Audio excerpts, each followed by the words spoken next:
Good.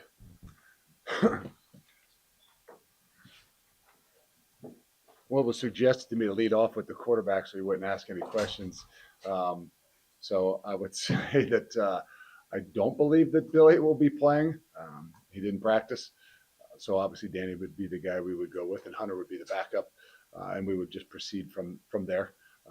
But like I said, after week one, there's a lot of things that you gotta go back and kind of figure out whether you played really well or you didn't play as well. And there's situations in all of it I think that was really good for us, and handling some adversity, obviously with Billy going down, being able to kind of sense that and feel that, and I can tell you it was definitely a different vibe than it had been in the past.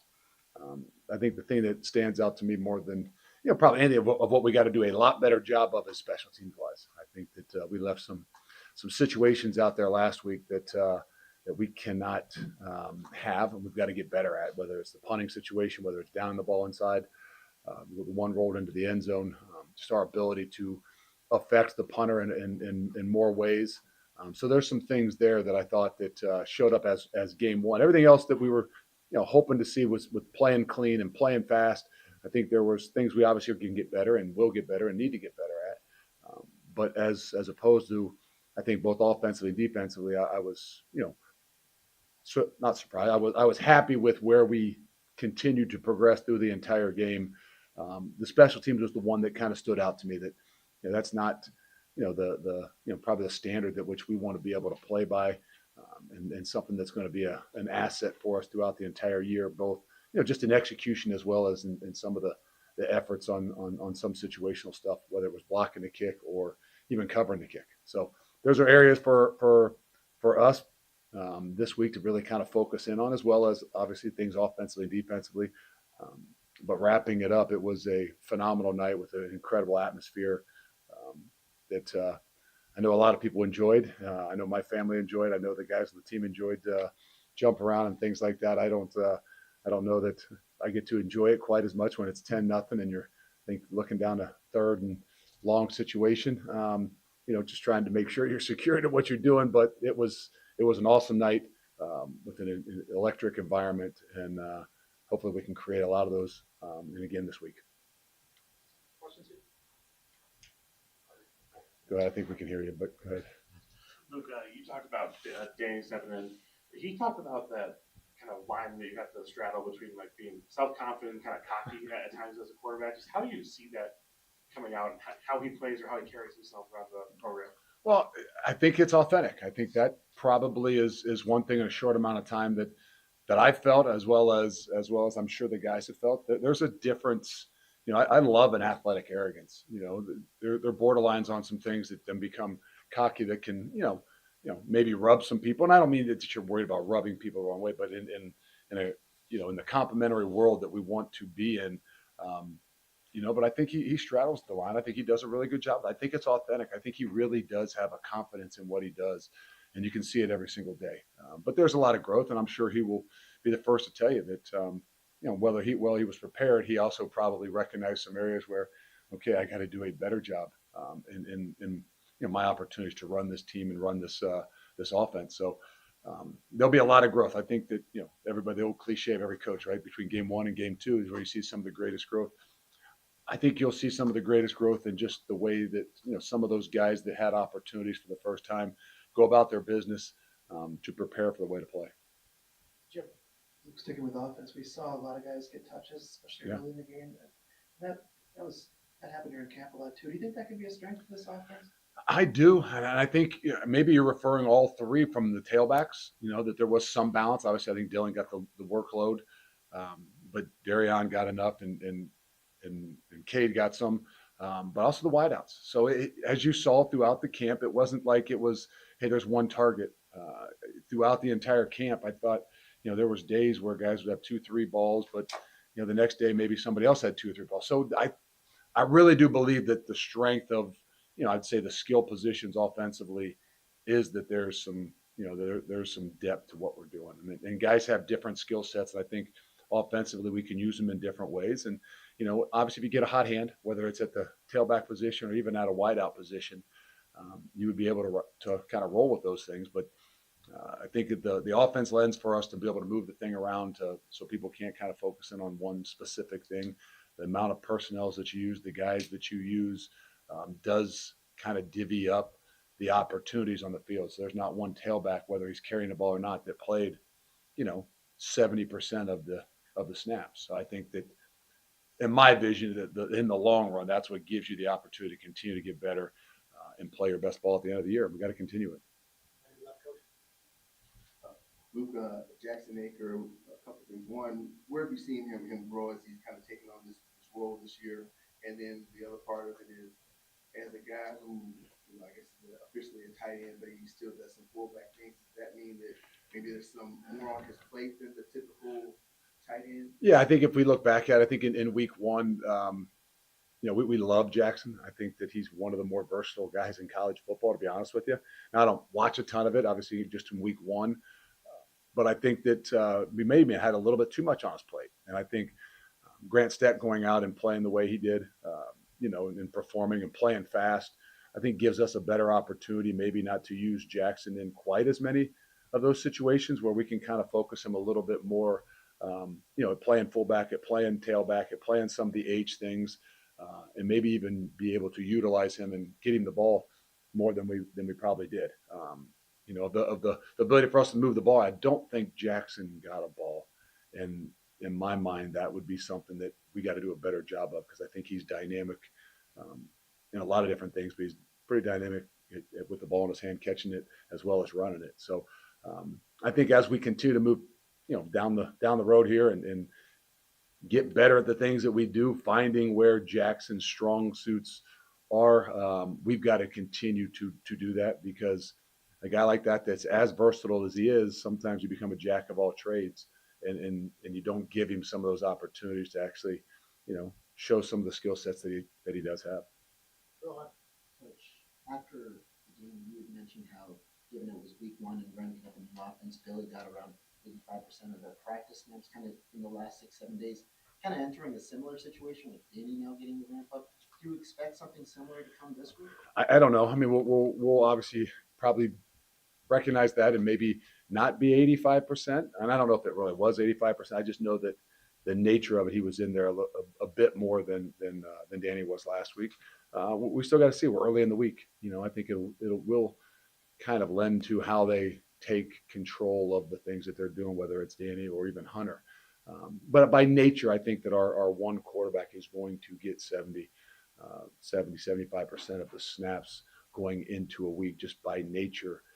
Everybody's new, and you got to kind of roll with the guy that's going to be in there, and then make sure. I think that the key is that the next guy has got to be really mature in what they're doing. They've got to, if they only get 30% of the snaps, they've got to be in tune to every single thing. And the good fortune for us is, Hunter's a guy that's played football, and he's an older guy. So if he only gets 30-some% of the snaps, I think he's going to be in a really good place. Thank you, Coach. With Alabama on the horizon and hosting a team that maybe didn't have the showing they wanted in week one, how do you maybe make sure the guys don't look past what's happening this week? Again, we've got so much to do and so much to work on that there's a competitive maturity within this team that I don't worry about something like that. It's another unique week in a sense that we played on a Thursday night, so your schedule isn't really in tune. So today is Tuesday, which is a Wednesday for us in practice wise. So there's a lot of things that the nature of it is, hey, we're gonna have an extra day to practice today, and whether that means, well, why would we have an extra day to practice? Maybe we should save that for down. No, the idea is we understand that this is a progression, and we have to get better in all things that we're doing, and you just really rely upon those guys. Like if you want to know the truth, like I'm probably more animated and a little bit more on edge on practice yesterday and today than maybe I will be as we get into the nature of the Big Ten schedule. And it's just to make sure that we all are on the same page, coaches and players, to understand like this is an incredible journey, and we got to take advantage of every opportunity, regardless of whether it's practice on a Tuesday or a Wednesday, or it's a game on Saturday, who your opponent is. Like, we know where we have to get to, and we need every opportunity to get there. And I think our guys understand that. There's a group of leaders that definitely embody that. So you talked about Preston Zachman after the game being a calm but aggressive leader. Is there like a moment or something that really stood out to you, like that's why you characterize him that way?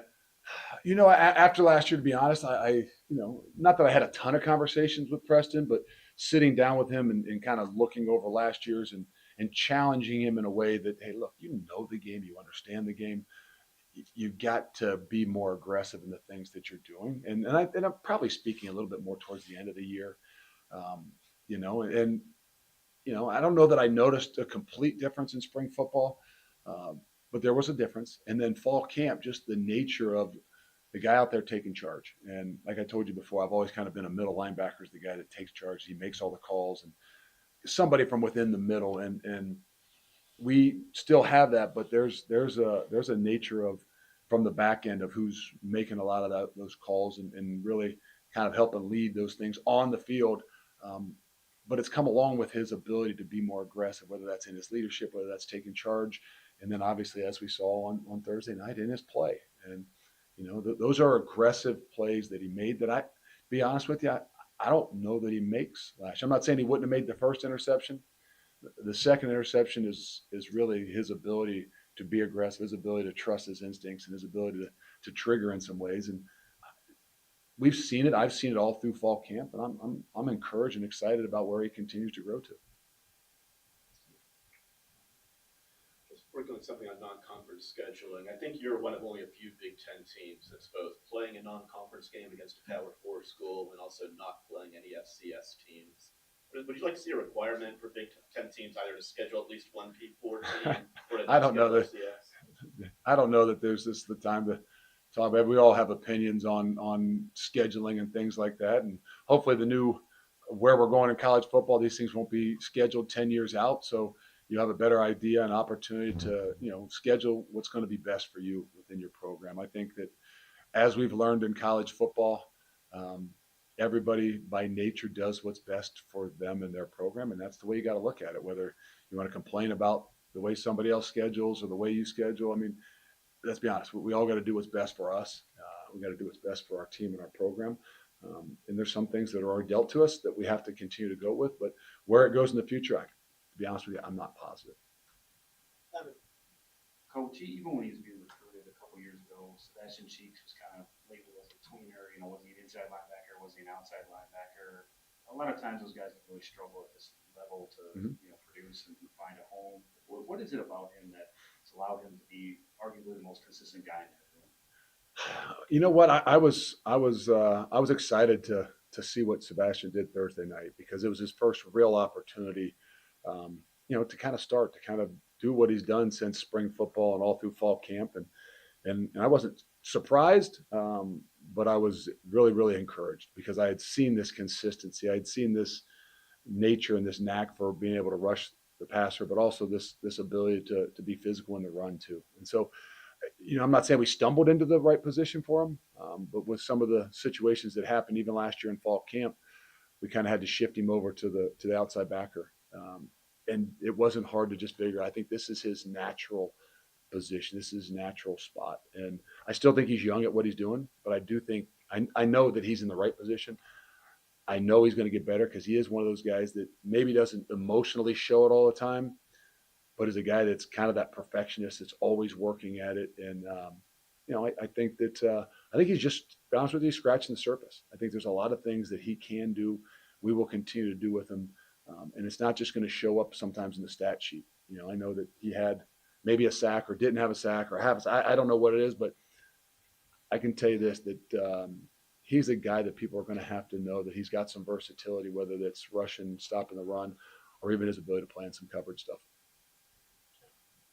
Going back to Danny, you're mentioning some areas where he still needs to improve. Where do you see kind of the most path for growth for him, and how helpful has it been to have a guy with this much experience as Billy? Yeah, actually, Billy and I talked about that last night. He just kind of asked me, say, where can I help him? And Billy knows, but I think the truth of the matter is just understand the game, right? I mean, there's guys that sometimes just by nature have been really good players, whether it's been in high school, he goes as a freshman in college and starts. And sometimes when things come like that, you can just get used to being, I'm a ball player. And when the lights come on, I continue to play ball. And he has that natural, but sometimes that also stymies the growth of guys. And I see it it's easy to see in the quarterback position. I see it in some other positions too, that sometimes the enemy of being great is really good. And I think that that's where I think he needs to take some of those next steps. That he is a ball player. He's got a confidence level that's legitimate. And so his ability to say, okay, now how do I take some of these things to the next level? Do I spend as much time working the game as Billy does? Do I spend as much time working at the game as some of these other guys that are around college football? Because the expectations continue to grow, and then when you become the actual guy in a league like this with an expectation like this, like there's some other things that come along with it. And so I think that's the biggest thing is, there's some things that you don't play live with quarterbacks. It's really hard. Unless, like I said, unless you're Carter Smith as a freshman and we stuck him out there and put him in those situations. So being able to take care of the football, being able to make sure you understand, even when you're scrambling and some things, that this is a level where you're not outrunning people. And so to me, that's just that knowledge of understanding the game, that yes, where I have confidence, yes, where I can make plays, I've got to know when are my best opportunities to make those plays and to take those shots, whether it's throwing the ball, whether it's running the ball, but it's taking care of the football. And I think that's where you saw him even throughout the game grow. And it's a hard position. Right? You're sitting there telling, you're up 10-0 or whatever the situation. Like, I don't want to, all of a sudden put negative thoughts in your head, but just remind him about taking care of the football. The situation, the complementary football, where we are within the game, also dictates as to how we wanted him to play. And I think as a new week goes, it'll give him an opportunity to play a little bit more, even some more of his style. Three more. Jake? Luke, we saw a handful, I think, true freshmen play on Thursday. Just particularly like Eugene Hilton Jr. Yeah. Cooper Catalano. I think Catalano was on the opening kickoff. Just what do you tell those players? Do you tell those players anything before you head into the game? What have you seen? Well, we had made the determination that we were going to play those guys. Sometimes you get these younger guys, these freshman guys in particular, and you have a 4-game, kind of leeway. And how do you use those? And most of the guys that you say you're going to play in that week one, you're not worried about holding and saving for the 4 games. And so those are guys where we're like, look, we're going to need these guys throughout the entire year. They are freshmen. Those guys came in early, so they're older freshmen. But I just try to remind them by week 2, 3, and 4, we get into the Big Ten, like you're not a freshman anymore. We're not going to treat you like a freshman. So if there's pressure on everybody, but within this program right now, the most pressure is on guys like that, because it's really easy when all of a sudden you become the 3rd team guy and you take a couple reps during practice, or you become the scout team guy and maybe you run down on kickoff, but you're down on the other end, being a look team. Like, it becomes a little bit, more comfortable. And those guys that are right there on the edge of the fire, I find out the most about them, because every day it is game day. And whether it's Eugene or whether it's Coop, whether it's Mason Posa and some of these guys, even some of the old linemen that are possibly in the mix of a 2, like, if you want to know who the program is most difficult on, I'm just going to tell you right now, it's those guys right there that are on the edge that maybe you haven't seen as much, but we know that if something happens, these are the guys that are going in. It's game day almost every day for these guys. And so, yes, I feel like those guys are close, and we're going to need them, and they're going to play. Jesse? Do you believe you guys need to make any tweaks to the offensive line, specifically left tackle, or did you see enough to feel comfortable with the same? I think we've always kind of thought, we did it in fall camp. We moved those guys around a bit, and so that was one of those things where, hey, we got to figure out what this combination is going to look like. It's a long year. We're going to need a lot of guys. We've been very fortunate over the last couple of years with O-line to be able to kind of keep those guys healthy. I don't know that that's the nature of what really happens. So there'll be some shuffling around. It'll give some guys some other opportunities at different spots. But where we were in fall camp with being limited with some guys getting, dinged up and missing some time, it didn't give us as much opportunities to move those guys around and give guys opportunities at different spots, and even give guys greater opportunities to start, whether it's JP or Kerry Kadanko, just because of the nature of some of the injuries we had in fall camp. So I think you'll see some shuffling. You'll see some guys get some more opportunities. And I think that we also feel like, look, we don't know what the best kind of lineup is going to be, and that's what we've got to figure out here within the next 2-3 weeks. Yeah, can we go? We noted Grant Stack. I know at fall camp, Coach Ladden told us something like he's one of the hardest workers, has the ability, but just wanted to see more confidence, consistency. Where have you seen that, and how can we continue to make that impact? Yeah, I just think you're always, those are some of those things in week one you're curious to see, right? Guys work their butts off, and I'm not saying there's guys that don't. Obviously, there's different levels to it. Grant has done a great job, but sometimes those guys, the first opportunities to go out there, just the nature of how fast they play shows the confidence level. And if there's one thing I would say, I'm not saying he was perfect. I'm not saying he did all things right. I'm not saying, but he played at a speed at which we wanted to be able to see. That was that mid-season idea of, hey, there's some guys in this program that there's a lot of pressure on that maybe haven't played a lot of ball, and there's an expectation. Not that you're perfect, not that you're always right, but that you can play at a speed. And I thought that was probably the thing that showed up with Grant as much as anything. That the way he's played in practice, the speed, the aggressiveness he's played with, it actually stepped up a little bit even in the game. And so we were really excited and happy to see, his ability to play at that speed. And obviously made a big play on the catch, which I don't know that another one of those situations. I'm not sure how many times he actually had been in that to throw that. I'm not sure that wasn't a tuck spot before, and maybe even Lance Mason through practice. But there he is. He's in there. He has an opportunity to make a play, and he makes it. Two more. Mark and then Colton. Dylan Jones' question. I guess I'm wondering, as far as I wonder if there's something about maybe his mental makeup or approach to seeing that's kind of helped, him use his physical too. He is definitely one of those guys that every single day is like game day. He really does. He practices that way. He's got the mentality that way. It's great to see, and that's kind of where he kind of made the step up and kind of showed us, hey, this is the guy that's going to take the first snap at tailback. Nothing against the other guys.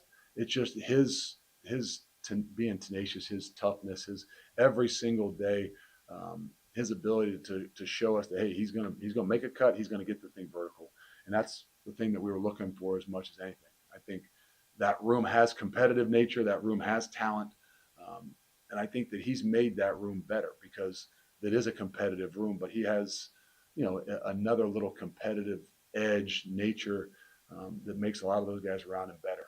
And the things he maybe wasn't as natural to him of catching the ball, you can see a guy that works at something and it becomes something that obviously he's made a lot better. And when guys are willing to work on the things that aren't their best skills, it shows you something about it. And so I think he had, not for a lot of yards, but he might have had 4 catches for like 8 yards or something, which is not something huge, but was also something that wasn't a strong suit of his.